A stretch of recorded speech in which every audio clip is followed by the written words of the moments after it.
ఓం త్రయంబకం యజామహే సుగంధిం పుష్టివర్ధనం ఉర్వారుకమివ బంధనాన్ మృత్యోర్ముక్షీయమామృతాత్.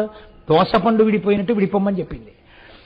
ఇది నీ భక్తి తక్కెట వలన నువ్వు నిరూపించుకుంటూ ఉండు. ప్రతిరోజు రాత్రి పడుకోబోయే ముందు ఎన్నింటికి కదిలిపోయావు, ఎన్నింటికి నిభాయించుకున్నావు, ఏవి వింటున్నా నవ్వుతూ ఎన్నింటికి మాట్లాడగలిగావు, ఎన్నింటి యందు ఇలా పళ్ళు పటపటలాడించేశావు. ఒకసారి ఆలోచించి 11 మాటలు నీ ఇష్టదైవతానామని చెప్తూ, నిద్రపోయే సమయం కాబట్టి శివనామం చెప్తూ, ఆయన స్వల్పకాలిక లయం చెయ్యగలిగిన వాడు కాబట్టి, ఈశ్వర రేపటి రోజున నేను అలా వేళ్లు విరవకుండా, నేను రేపటి రోజున అలా కోప్పడకుండా నేను నిభాయించుకునే శక్తి నాకు కృప చెయ్యి అని నమస్కారం చేసి పడుకోవాలి. ఇది సాధన.